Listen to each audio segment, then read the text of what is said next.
I'm M. Marinelli, and you're listening to the Twin Peaks Tattoo Podcast. I'm a psychotherapist, a professor of psychology, and an author of Comfort Sequels, the psychology of movie sequels from the 80s and 90s. I write for the Blue Rose magazine, and I'm a huge Twin Peaks fan. I'm not a tattoo artist or a tattoo expert by any means, but I'm a tattoo enthusiast and wanted to make a podcast combining two things I love the most. Each episode of the Twin Peaks Tattoo Podcast interviews someone about their Twin Peaks tattoo and explores what their ink means to them. You can find the Twin Peaks Tattoo Podcast on iTunes and SoundCloud. Thanks for joining.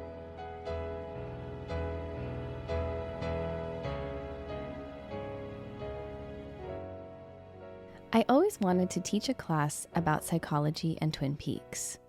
I didn't know exactly what it would look like, how it would be structured, and more importantly, why a school would greenlight a class based on a cult TV show from 1991. But all I knew was that I was obsessed with pop culture and psychology, and I wanted to bring the two together, nerd out, and consume lots of cherry pie and coffee. I began teaching therapists in training at a wonderfully crunchy spiritual and integrative grad school in San Francisco. It was there that my Twin Peaks elective course dreams finally came true. My class was approved without a bunch of red tape bullshit that usually happens in academic institutions. In fact, some folks in my department were huge fans of the show and were really excited about the class. So now that it was happening, where would I start? How would I possibly take on the massive task of synthesizing Twin Peaks into a one-unit class? I mean, the worlds of lodges, Blue Rose cases, and Tibetan Buddhism alone are each multiple dissertations worth of material. So where to begin? I started brainstorming, and slowly things began to crystallize. I wanted to talk about spiritual dimensions, intersectionality of character identities, dream analysis, and of course, trauma recovery and resiliency, especially regarding Laura and Nadine. Whew, okay, that was a lot. And as the course kept taking shape and I kept spinning and spitballing ideas, I realized, wait. What am I thinking? Of course, it has to be Jung. Jungian concepts were threaded throughout the show thanks to Mark Frost, and they really needed and wanted to take the center stage for my class. And they encompassed so much of what excited me the most about the show. Depth psychology was the house where everything dwelled. It included the vast synchronicities, the bizarre and significant dreams, the persona and the shadow, the collective unconscious, the search for individuation, and of course, the landscape of archetypes. Between two worlds, depth psychology and Twin Peaks came into existence, and the first semester I taught it, I had 45 students enroll. What? What? This is a small college, okay? The energy was there, and there was an audience for this unusually specific class after all. I made PowerPoint slides with way too much text on them. My excitement was out of control and I had a lot to say, okay? In my lectures, I loved exploring archetypes, not only through the characters, but through the spaces and places, and within the objects in the show. The Double R Diner as home and hearth, coffee and oil as fuel, creamed corn as colonial commercialized capitalism. Ooh, that's a lot of C's. Jackrabbits, Glastonbury Grove, and Fat Trout Trailer Park as portals and gateways. This was so fun.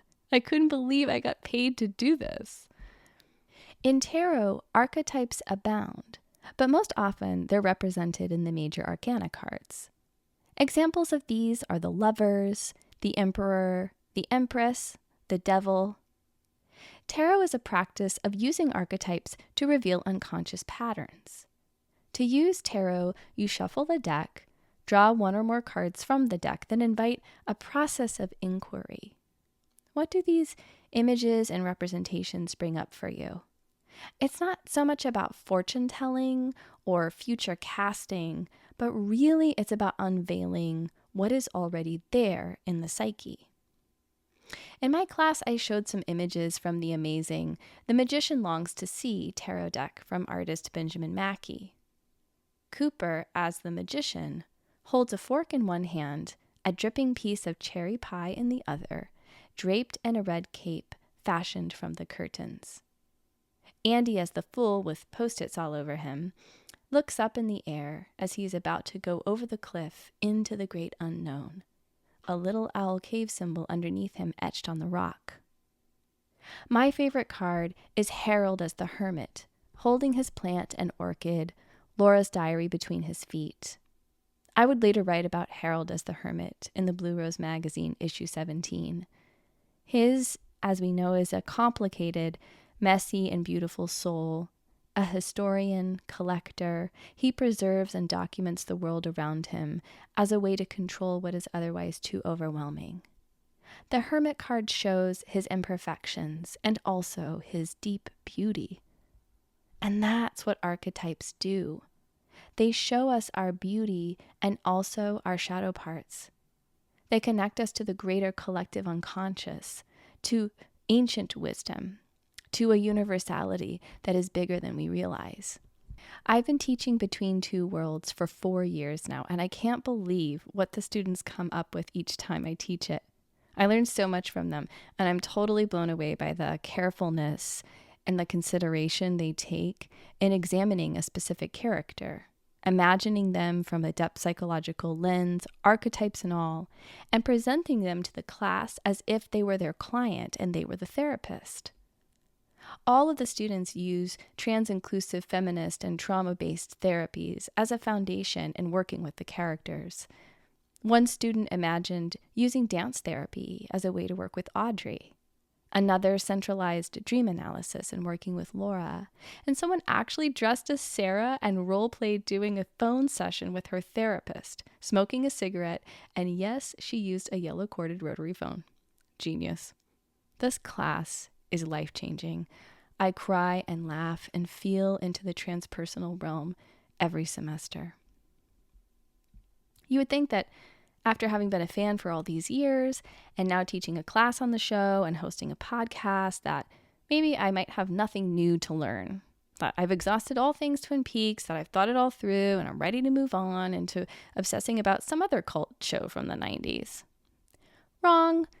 Every time I see Twin Peaks or teach about it or talk about it with someone or listen to Angelo's score, something new in my psyche awakens. Something within my collective unconscious is touched. And this is what Twin Peaks does. That's why I love it so much. In this month's episode of the Twin Peaks Tattoo Podcast, Erin and I discuss the archetypal wonder of Twin Peaks, and as she puts it, the beauty and the horror of the show.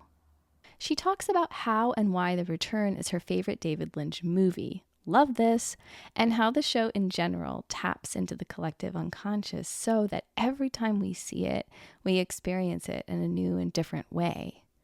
And of course, we talk about her magical Twin Peaks tarot tattoo. Seriously, it is so dope. Erin is simply the best, and I adore her.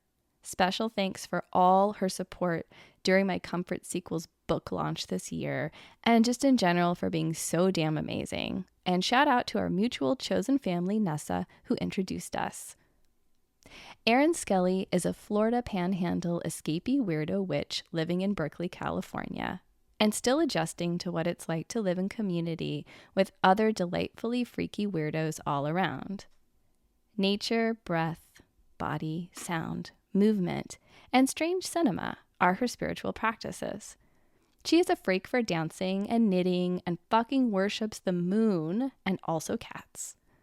Erin has been a high priestess of David Lynch since obsessively watching Dune as a kiddo, then accidentally stumbling onto Blue Velvet on cable, and then religiously watching Twin Peaks every week on air with her bestie and her bestie's mom. Here is the witchy yumminess of Erin Skelly. Well, welcome. It's so good to have you on the show. I'm really Thank you. excited to talk to you about Twin Peaks and tattoos. And just before we started recording, you were sharing with me your mug and your whole setup and your scene. Do you want to say again what it is? Because it's just too good. Absolutely. So I'm drinking some black coffee, as dark as a moonless night, out of my Twin Peaks mug that I have to give a shout out to my former coworker, Mimi, who bought me this mug as a goodbye gift when she left. And I love cats. So it has two cats on the mug, and one of them is dressed up like Agent Cooper, and one of them is dressed up like David Lynch, like Gordon. And yeah, they have little wigs on and outfits. And then I have a donut. I have a fancy mochi donut because I live in Berkeley, and a tiny little fancy cherry and apple pie because that's seasonal and artisanal from a random fancy pie shop in Berkeley. Because when I was riding my bike to get the donuts, I saw a pie shop. So I had to get that too. So I'm ready. You're so ready. You're so ready. Yeah. And the synchronicity of the pie and the donuts at the same time. It felt like magic. Yeah. Absolutely. I just felt the universe sort of reaching in that weird David Lynchy hand, sort of moving me. As it does. And this week is also a very Twin Peaks week. And you were texting me about the show that you went to on Thursday, right? Thursday? Yeah. And do you tell us about the show, what it was like, magical moments from this? I'm so jealous. Yeah. Tell me all the things. It's amazing. So there's a group, I've seen them twice. I saw them back in 2019 in the before times, but they did it again, called the Red Room Orchestra. And every once in a while they get together and they play music from films. But I mean, clearly their main gig is they play the music of Twin Peaks. So it's kind of a big orchestra setup, like a double bass and instrumentation and an organist. So they were playing the music of David Lynch and Twin Peaks. And they have special guests because it's part of this SF Sketch Fest. And they had special guests. Krista Bell was there singing. The Giant showed up. I actually don't remember the actor's name, but he sort of appeared magically up above in a balcony. He came through these curtains and he was reading pages from Laura Palmer's diary, which was just chilling. And I think I was squealing. I was like so excited. Michael Horst was there and he sang this really strange blues song that was about trees and sort of like some mocking references to like the slightly problematic Native American stuff that can kind of go on, it was interesting. He sang a song that was kind of referencing those things. And it was really interesting. Great. It was amazing. That. Yeah. He was amazing. And then Ray Wise was there. He showed up and he sang a couple songs, but he sang the Little Lambs Eat Ivy song, of course, because he sang another song first and you could tell the whole crowd was like, what's happening? He needs to sing the other song. And he did. And everyone just went bananas. So it was really magical, really beautiful space. And it's just transportive, hearing that music, also just losing the folks behind that music in the last year really hit me.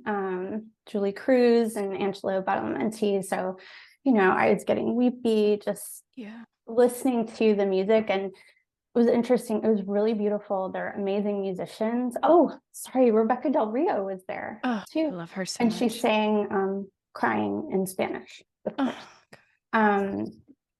But listening to the music played by other musicians, and I don't know, just kind of realizing no one could create music like that.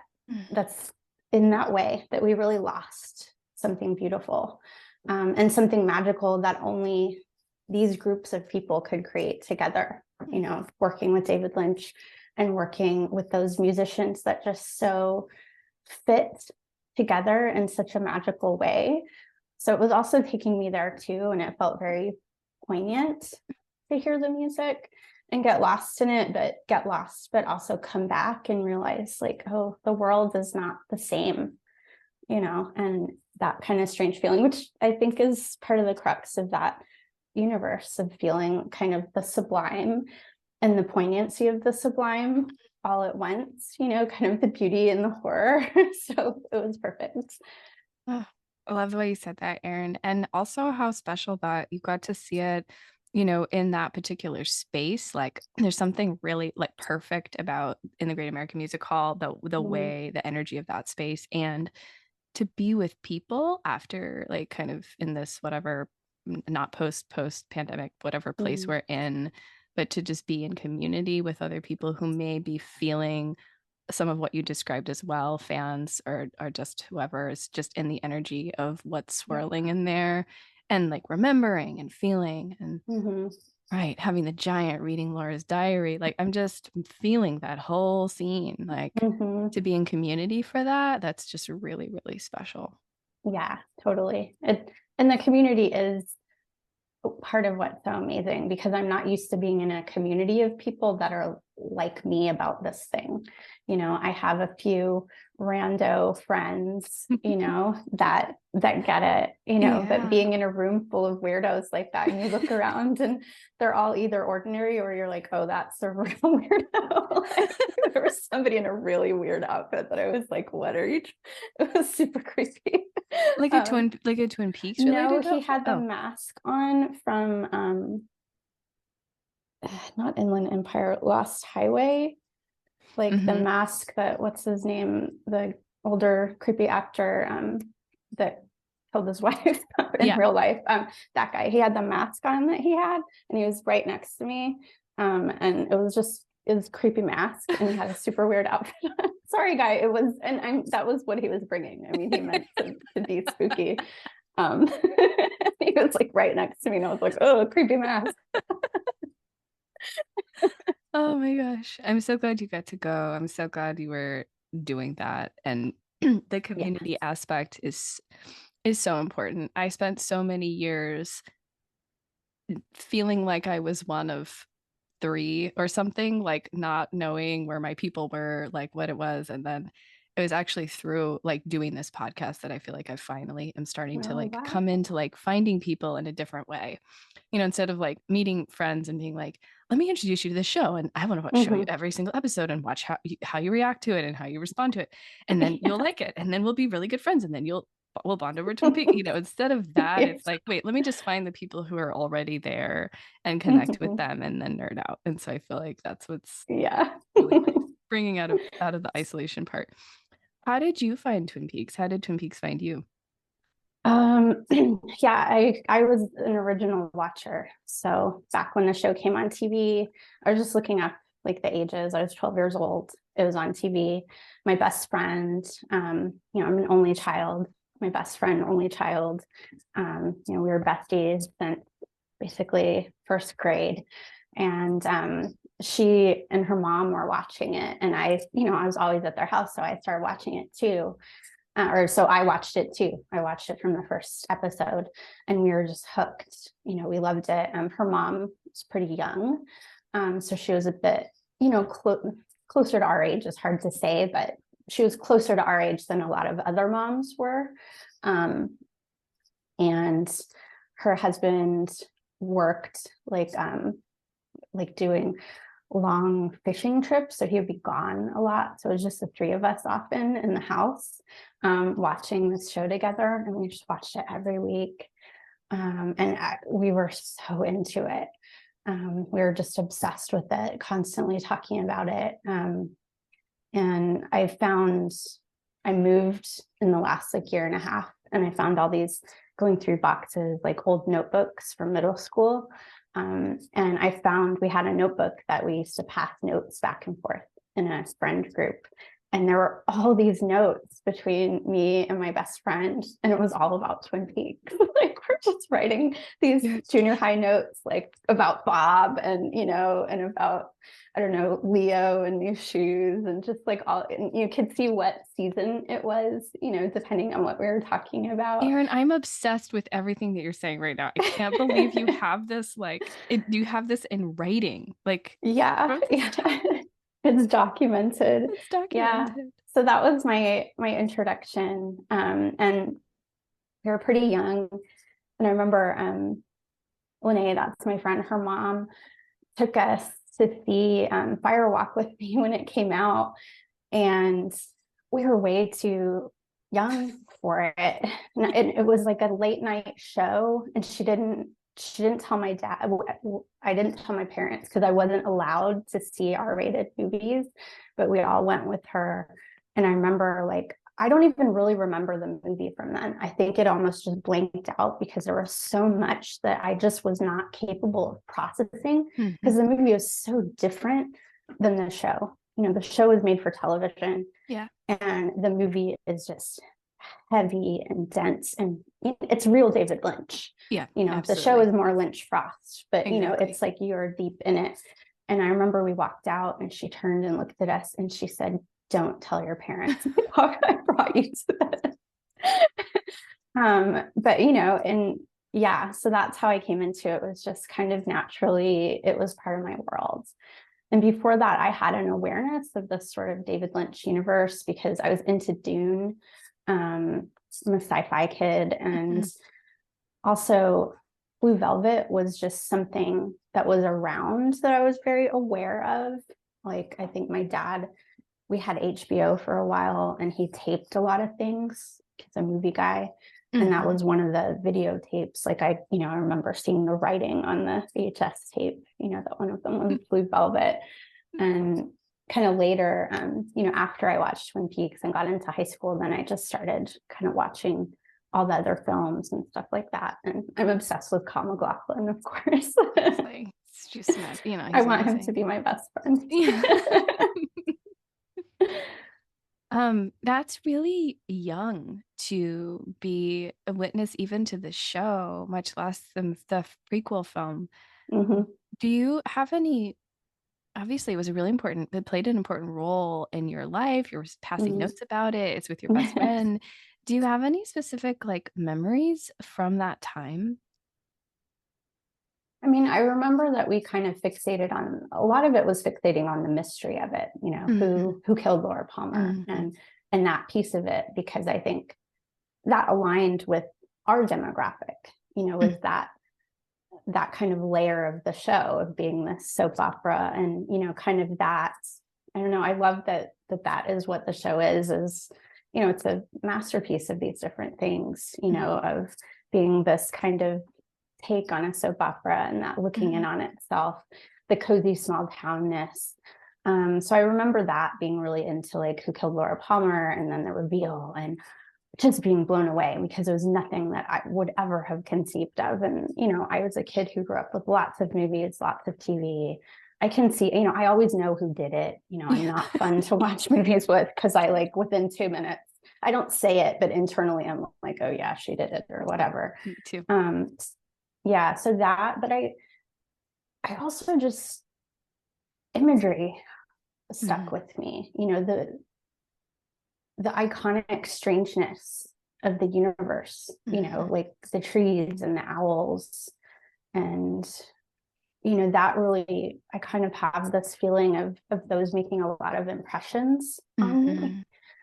And I think it really kind of infused in me, and kind of I don't know, at the right time, and maybe at a time that I really needed it, that deep weirdness is a good, because I'm from a small town, not a tiny town, but very small, conservative, northern Florida. Like Matt Gaetz is the representative. Yeah, that's my neck of the woods. So, and I was a weirdo where I came from. And I was, at that age, I wasn't comfortable with that. I was always a bookish kid. I was a nerd. I read all the time. And my best friend was someone who never cared about that. She was just kind of weird and was like, yeah, whatever, just super chill about it. But I wasn't. I was highly anxious and I worried about that. And it wasn't until a little bit later that I was able to sort of own that and kind of take pride in that. And I think being introduced to this, I don't think of it specifically, but I took a pride in that fandom, Mm. and being into this thing that was so strange and that wasn't what everybody else was into and that was weird and set me apart. And also just the deep weirdness that was part of that show and that universe and what I felt drawn to.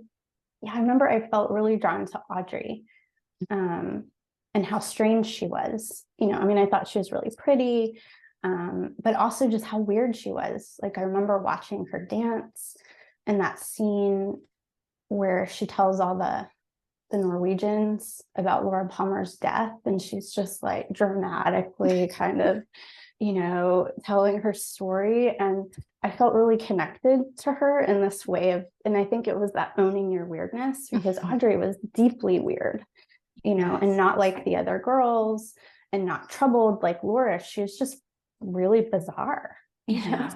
Really bizarre and on her own, like really, Mm-hmm. I found her, especially in the first season, like really lonely, kind of Yeah, just in totally. her own orbit and Mm-hmm. trying to, not getting attention from her dad, like just not really Yeah. being seen, Mm-hmm. right? And maybe unconsciously trying to get seen through Laura's death or through these other ways, Yeah. but ultimately, yeah, being her own island of weird. Yeah. I mean, don't get me started on season 2 and the whole Billy Zane thing. I don't know. Kind of went Wait, off the now I rails. want to hear. Wait, now I want to hear your thoughts on Billy Zane. I mean, I don't know. I didn't like that whole, I don't know. Season 2, I have a lot of, I kind of, have some difficulties with. There's a lot of And problems. that was one of them where I just found the love affair with him. Now, then I was probably into it. I think, I was just like, oh, this is exciting. But when I look back now and watch it, it just kind of creeps me out. And I don't like that that's the trajectory that got chosen for Audrey. And it also, I mean, I have some opinions about the second season. I mean, for me, I'm in it for the lynchiness. Mm. That's kind of where I live and that's my vibe. And it felt like Hmm. there was a lot less of that in season 2. And there was Hmm. kind of more of these like wacky plot lines that I think have to be kind of interspersed Yeah. a little bit more. And it felt too packed full of the kind of wacky and that one just felt formulaic in a way that was not self-referential. It felt, like, oh, pretty girl gets the handsome guy and, they do it in a plane or whatever. Like, I don't know. Yeah, she can't have Cooper, but we can give her Billy Zane. Like, Exactly. mhm. Well, and I mean, poor Billy Zane, just because of Titanic, everyone has feelings about him. Yeah, it's true. He can't And it live was past before that. Zoolander, so people didn't have like good feelings about him. Yeah. Oh yeah, that's a really good call out. Um, what is your experience with The Return, if any? Oh, oh my God. It's like it's my favorite David Lynch movie, basically. Like it is like 18 to 20 hour David Lynch movie.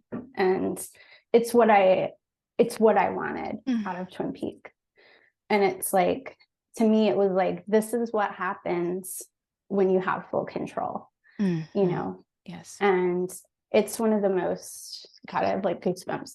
It's one of the most beautiful things I've ever seen. Um, I just think it's amazing and deep. It goes so deep into the universe. And I'm not someone who makes lots of theories and stuff. For me, it's immersive. It's Hmm. just about being in it.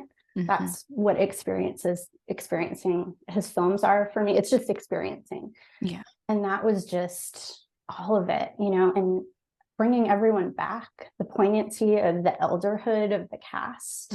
Hmm. I mean, yeah. Oh God, I love it so much. The 5th episode with the atom bomb. I mean, that one I think is possibly that may be the greatest work David Lynch has ever done. Like that episode just blew my mind. I had never seen anything like it.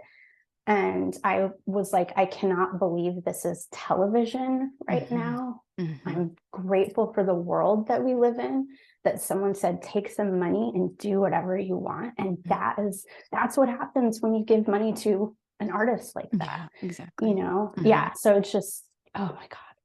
I could go on and I could talk for like 2 hours about it. And I keep rewatching it, and every time it's just amazing. Yeah. I agree with you. It's a masterpiece. And every time I rewatch, I pick an episode. I tell my partner, tell me a number. And my partner knows, like, okay. And then it's like, okay, 11. And then I'll just watch part 11. And it doesn't matter what part it is that I'm watching, I'm learning and and making new, like firing synapses connections of things, Yes. or like Yes. having a different felt sense of something that I hadn't felt before.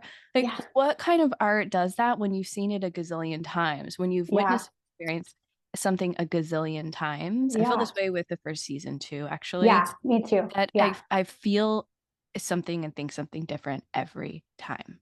Absolutely. That grows with me. It's like it Mhm. just nothing else does that in my life. No, My I opinion. agree. And that's what, for me, David Lynch's work does, and particularly Mhm. this piece in this body of work. Mhm. And for me, it's part of, because coming from the creator, there is no expectation of message or specific understanding. It is just, at least in my view, it is art for art's sake. Mhm. It is just tapping into someone's subconscious and putting it out there in a way that's skilled and gorgeous and Yeah. uncomfortable. Mhm. And there's just no way to go in and have the same experience, because you're just stepping into the river of like the collective unconscious in some way. You're not ever going to have the same experience. Exactly. Exactly. That's exactly what it is. Yeah. What's your relationship to the show now? Like, what happens for you? How often do you engage with it? To the, Mm-hmm. the first, second, Eat, Fire, Walk with Me, all of it.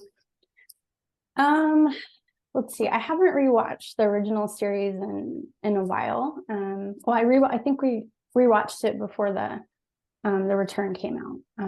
So, but I go back, I have to give it some time, because a lot of times I want it to not be too fresh. Mhm. Because I like coming to it I think part of it is what we just talked about, is like I kind of want almost like a brain wipe a little bit of what my last experience was, so that it'll be Mhm. new. I tend to watch season one and then kind of skip through season two. Like, I'm just not interested in men's fashions or whatever, and I don't know. And I don't like the Wyndham, or I don't know. There's just plot lines that I get kind of annoyed at. So sorry, season two. And then the return, I am the same, where I'll just start watching it again and again. I want to rewatch it again. That's something I could probably just watch almost every day. Mhm. But it's something I feel like I need the time and space for. I Yeah. can't just casually sit and watch it. Like, it needs all of my attention. Yeah. So I've been trying to watch it. I'd say I watch it, an episode or so here every few months. I was on a trip, a family vacation. It was really stressful, just because it was like double. I don't know why my husband and I double booked, like visiting both of our families back to back, and we were on our way back. So, it's just intense family Yeah. time. Like, we love Oh. our families, but it's a lot. Mhm. And I was just having a meltdown in the hotel on the way back, because I think I was just so stressed, from just like constant being on and family stuff. And we got into our hotel, and we were supposed to have a bathtub, and we didn't have a bathtub. And I just had one of those like traveler meltdowns where I was like, we don't have a bathtub. So we got into a new room with a bathtub, and we're trying to settle in. And I was still anxious. I was like, okay, well, but I'm sorry I made such a fuss about the bathtub. And then we looked on the TV, and the return was on. They had a Showtime, and we put it on, and it was like, boom, those synth notes hit, and my whole nervous system just went, Mm. just immediately. So it's something that I've also noticed, that if I dip into that, it takes me so out of whatever I'm in, that, I'm just there. Like, I'm like, oh, I'm in Twin Peaks, which is a terrible and beautiful place, but it is, I don't have to live, I don't live there. And it's, in my place where I am is whatever. Yeah. So Once again, that's kind of how I dip into. I love that. I really resonate with that. That happens for me too. And once again, it's the music that's dropping you into the immersive felt Oh, sense, and like pulling your nervous system out of something into another space, right? mhm, Like that's what it does. I notice in the opening when I'm watching and the opening credits come on and the theme song, I usually say, "Oh my God," like that, because it's like I can feel that same, yeah, that same drop. Exactly. yeah. Yeah. And so it that's the huge transformation. And I'm Mhm. thinking back to like also you being on Thursday in this room with all of these people and this incredible live music and Yeah, that was like the just first how it song, does of it. course. Yeah, bringing everybody in with that. And Mm, as soon as you hear those two notes, boom, boom, just you're in a different world you're in a instantly. different world. Yeah, Hmm. that's a show I never skip the credits. Other things you Same. watch on Netflix and you're like, skip. Yeah, Never, ever. It's part of the show. It's bringing you in the world. It's ushering it you through is. the curtains, you're Oh, stepping through. yes, yes. Yeah. Let's talk about your tattoo, your Twin Peaks tattoo. Okay. Tell us about it, what it looks like, where it is, if it's black and Absolutely. gray, color. Tell us the stories. Yeah. So the tattoo that I have, it's on kind of the underside of my lower arm, my lower left arm. And it's a high priestess tarot card that was designed pretty much by my tattoo artist. I sent her a bunch of images. Um, and it's kind of a witchy looking high priestess who has like a kind of moon crescent tiara sort of thing and wild hair, kind of blondish, kind of Laura Palmer looking. And she's Mm. doing the meanwhile hands. And there's a little sort of bauble floating between her hands or floating above her hands, which is like, to me, that was that golden orb from the return. And she's standing on a background of the red room where you see the chevron floor behind her. And my artist had this idea of, since it's black, just line work, black and gray. Um, since we weren't doing red curtains, she did some shading, but then she had the trees coming up Mm. for those moments where the curtains would fade out and you'd see the trees. So there's also kind of trees coming up in the background. And she's wearing kind of some, I don't know, witchy robes. And there's in the middle of her robes, there's stars coming out. So it looks like kind of the cosmos and, the night sky. Yeah. It's like it's the most beautiful tattoo. It's gorgeous. And it's like combining my two favorite things, Twin Peaks and tarot. What's the significance for you of the High Priestess, if you Mm, wouldn't mind saying more about that? yeah, absolutely. Well, I got this one because I have another tattoo on the other side. It's a picture from an Ursula Le Guin novel, from The Wizard of Earthsea, and it's a little wizard with looking at a little creature that's his friend. And when I got that, I kept getting people would say, "Oh, is that a tarot card?" Because the imagery it's kind of square. It looks like a tarot card. So I started saying, "Well, it's not, but it kind of is. It's the magician." I do a lot of tarot, and it's part of my spiritual practice. Kind of in the morning, I do tarot cards every day. It's each moon cycle. So then I felt like, oh, well, I want to get something on the other side, and I've been pulling the high priestess kind of constantly in the last like year of my life. And it was one of my cards for this year as well. And I've just always been connected to that card and that energy, kind of well, it is what it is. It's kind of the deep yin unconscious, kind of the inner knowledge, the depth, the intuition, that deep witchiness, Mm. um, the natural world, but also scholarship, deep nerdiness, and kind of ancient, this kind of cosmically ancient wisdom. And that's something that I think my whole life I've wanted to tap into and be connected to that kind of energy. So this was just kind of the exact right time. And I've been looking for a high priestess card that I thought was right for that space. And I just wasn't finding it. I didn't want the traditional Rider Waite because there's imagery in it that's problematic for me. Just some of the kind of Judeo-Christian stuff that's built into it, which just isn't for me. Yeah. So I was looking for alternates, and my artist had said we could create something ourselves. And I was just she said, well, you can tell me what you want it to look like or any stance, for the person on the card. And I just wasn't thinking of anything. And then it was just like one night I just sort of woke up and was like, I just pictured the meanwhile hands. And I was like, this is it. I got it. This is so everything that comes together, because that show and that universe is a portal to all of that high priestess stuff for me. That is exactly the feeling that I get, especially in those like deep, weird moments, where you're watching the show and just watching the trees for 30 seconds, and listening to the wind.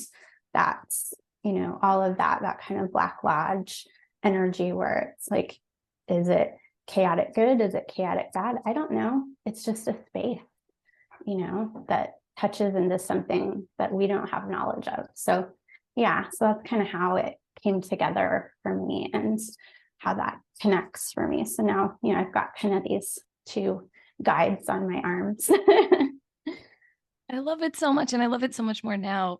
Even hearing like where it came, how you got there, how it came to you, um and how it's this beautiful parallel with your other arm. Now you've got these really sweet anchors, these guides on Mhm. your forearms. That's amazing.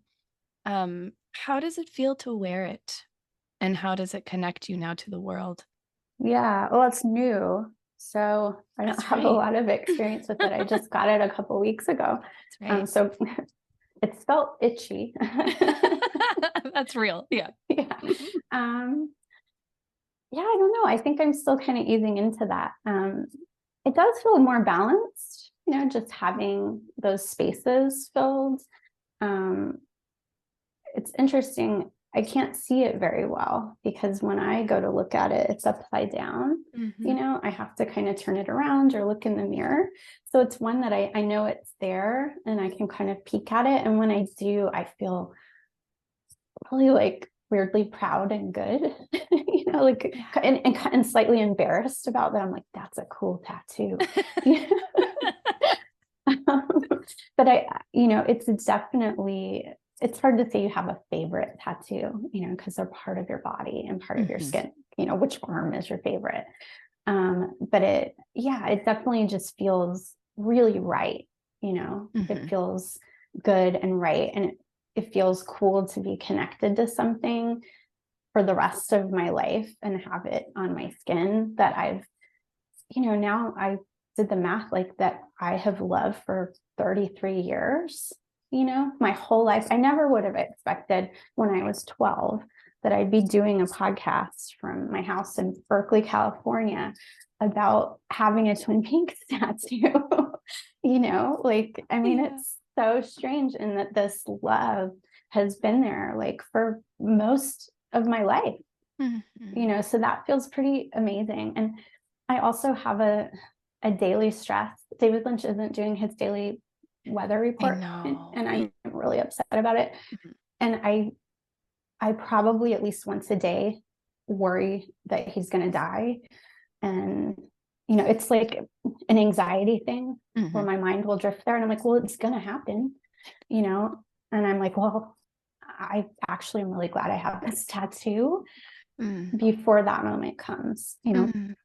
So it kind of connects me to this world, and that I have a connection to this space, even when more of that energy passes from the Yes. world. Yeah, I completely resonate with what you're saying. Yeah.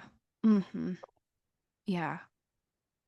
I do think about that sometimes too. You're not the only one who's thinking that. Like, you know, I think about it with Yeah. Lynch, and I also, to just take things in a totally different direction on the daily, worry about it with Dolly Parton. And I'm just like, when Oh, that day yeah. comes, like, what am I going to do? And then, like, Yeah. what Dolly tattoo am I going to get right now so I can have that and hold that so I don't have to stress out and do a commemorative one when she passes?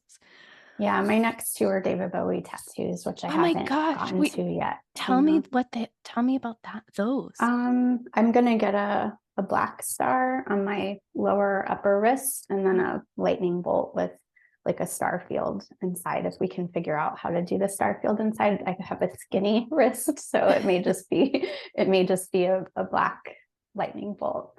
But I just wanted, and that's part of it. This is kind of part of my triumvirate of weirdness. David Bowie was another one of my kind of guiding stars as a young person. I was so into Labyrinth when I was young, and it made me feel so strange because of the androgyny of it, and like David Bowie's like, kind of overt sexuality in Oh that. my gosh, his like So full package and yeah, leotard. the It's amazing. package. Yeah. And you're like, it makes me feel very strange. And, and I was really young. But I also grew up with his music and just, being another guide for this like cosmic weirdness. So that's also when I did this, I was thinking about where I didn't know how much time we had. I almost got them all done on the same day, but we didn't have enough time.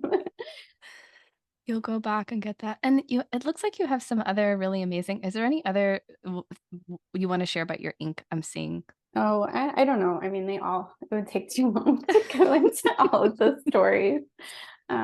Yeah, but I don't think any of the others are connected, really. I mean, I have like the moon phases from the year I was born and my 40th birthday. And I have others that are kind of related to other things in my life. But yeah, those are probably the ones that are most connected to this David Lynch tattoo. Mm-hmm. Um, have anyone asked you annoying questions about your tattoos, any of your tattoos? I know this one is a newer one, but have you Mm-hmm. ever gotten any annoying questions generally?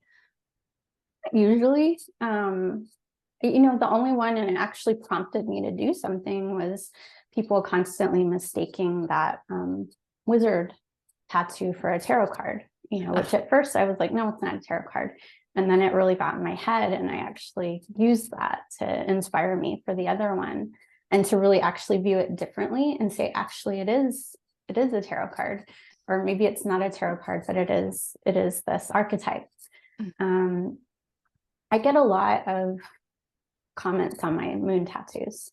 Mm-hmm. Like my husband and I have a joke that if I walk into like a kind of witchy store, it's like 10 seconds. Some woman of a certain age will say something to me, and I'm like, okay, it's almost like we can take a bet, like how long it will be before someone says, I love your tattoos. So I have a certain demographic, but it's also happened like hiking in the woods, like some bro was like, I like your tattoos, but I just get a lot of comments on the moon tattoos, and not creepy or anything. I mean, people, but it's just somehow that really, I mean, I guess they're pretty graphic and they take up a large space on my upper arms. So I get, people really notice them. And I think it says something like, I'm the type of woman that's really into the moon, and I think that interests a certain demographic of people. Are there any questions that you would like to be asked about any of your tattoos, but particularly your newest one? Yeah, I mean, I just would be happy if anyone asks me anything about it so that I can go on about my love for Twin Peaks and tarot and how I created the tattoo, like just what we said. Like I could just tell this story again and again. And I'm a person who likes talking about their tattoos. I know some folks are, I mean, it's deeply personal. But I don't know. I was raised by therapists, so I'm comfortable with talking about my feelings to pretty much anyone. So I'm like, yes, let me tell you my deep feelings about my tattoos in context. There are times where, you know, it's especially being someone who's, you know, female body moving through the world, having attention on your body is tricky, you know. So there's certainly contexts where I have a certain discomfort with the idea of someone's gaze on me and on my body and asking me things about my body. But I think it rarely happens in that way. Like, it's usually just a genuine interest. You know, I don't really know that I've ever had a real creepy experience with my tattoos, but I think sometimes it brings up that thought of, you know, why is someone looking at my body? But it's like, well, I decorated my body and I did it for a reason. And, you know, I don't hide them, you know, and yeah.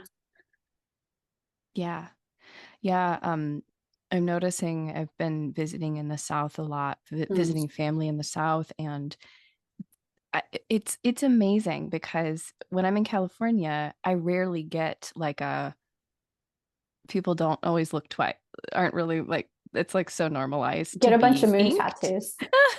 Then it'll change. But when I'm in the South, like, you know, oh, I love your tattoo. Like, people are really much more, and it comes from, at least knock on wood, I haven't had like a creep factor situation with that. It's more just like a genuine, like, wow, sort of an awe, or like an appreciation, or like almost like I'm reading it as like how bold that you would be able to do that. Like, you're making this choice about your body, and like, that's really amazing kind of I vibe, which was is cool. back in my hometown for a family thing earlier this year, and I was out in public and I walked. It was kind of October, so it was warm, and I walked somewhere and definitely, you know, got way more attention than I do here. I mean, kind of some of it was like I was at the grocery store, and you know, people were definitely staring. Nobody said anything.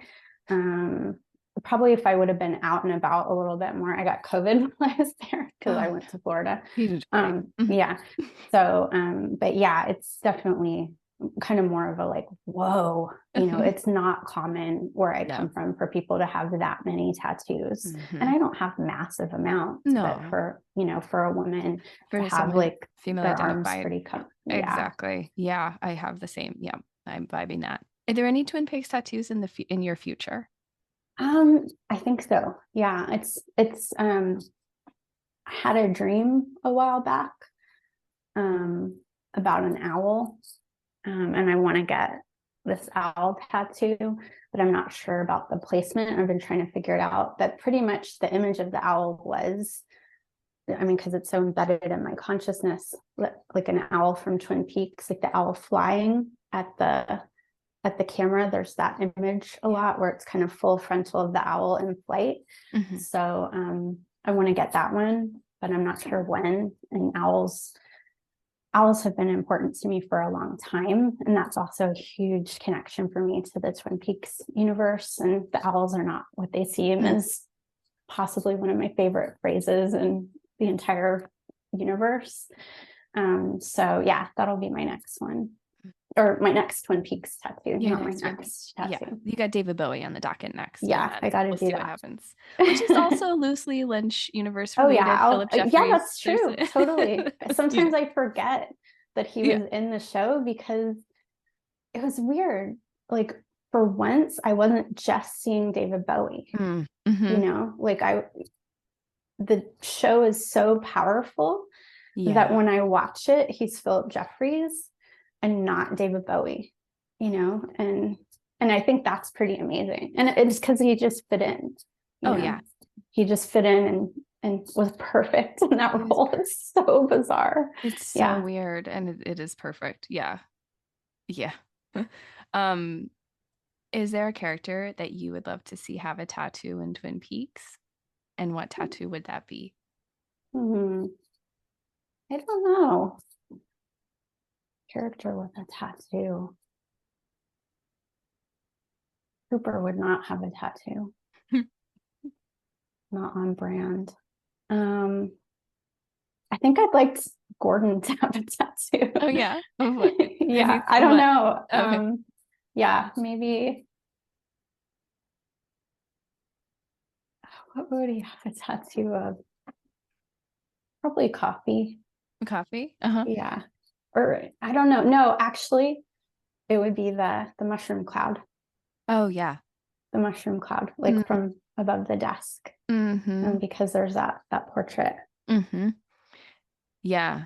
And because it's like sort of a part of his understanding of the world and Blue Mhm. Rose and just all of Yeah, that, like exactly. it's such a huge Yeah. historical thing. And I think Yeah. when I think about the cloud, I think about, I know it's Cole and not Lynch, but I think about Lynch too and what he's saying Yeah. about, Oh, yeah. just the world and modernity and just like what happened after this happened. Yeah. Like what, here you go. You Here's punch a here's hole through the universe, mm-hmm, you know? mm-hmm, Yeah. Yeah, it's deep. I mean, that's so deep in his psyche, mm-hmm. in the show's psyche, in all of our, I mean, what did that do? That collective unconscious again, what did that do to all of us That's right. deeply the That's moment right. that happened, you know? Yep. Yeah. Like So we all maybe the had memory of that. yeah, Mhm. like we all had the potential to like have a frog moth crawl into our mouths or something, but Yeah. and maybe they did. I don't know. Yeah. Um, if there's a season 4 of Twin Peaks, Mhm. of course there's going to be, so we don't even need to ask if. But when there is, what character, either existing or new, would you like to play? Oh, I thought about this because I saw this question. I was like, okay, I have to think. Yeah. Um, I would like to be like the log lady's niece or something. So Hell yeah. some relative of hers that would kind of come in and carry the torch for her absence.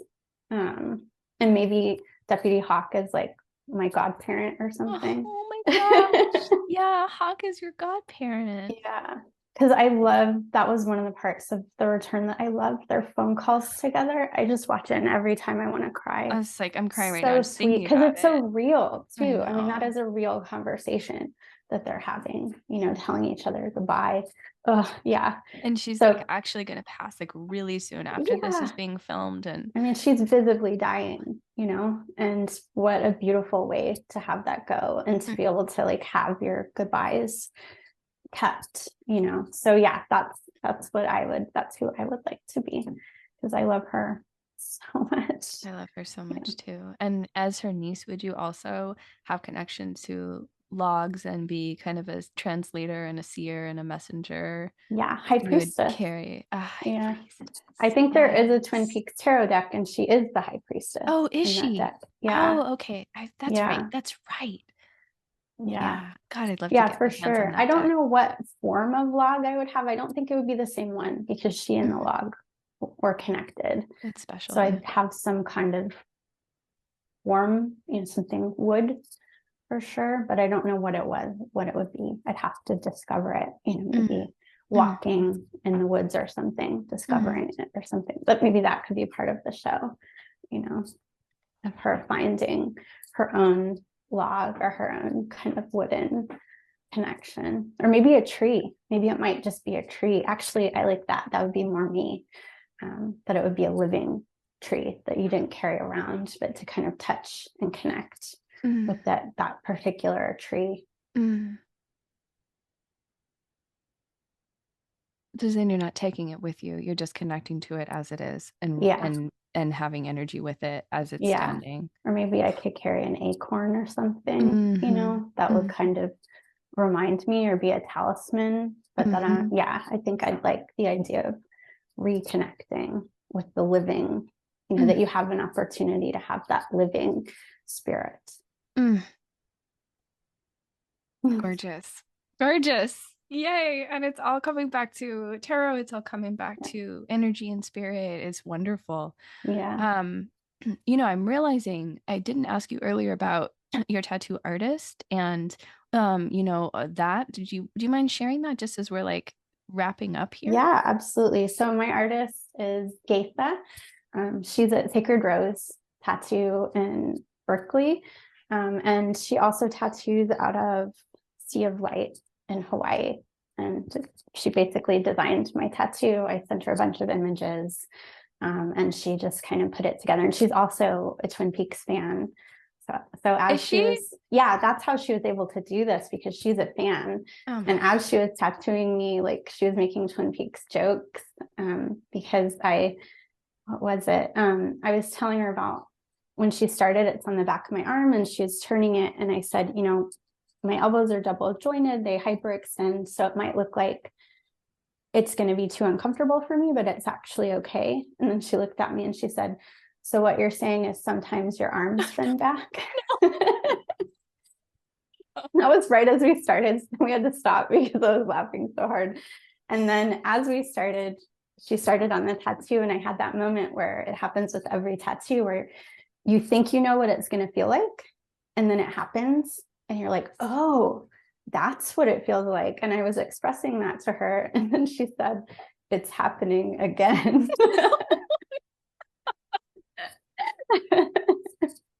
It's so good. Twin Yeah. Peaks humor on the tattoo table. Yeah. You can't make up how good Yeah. that So is. that felt great too, that it was somebody who's also connected to that world and really understands it.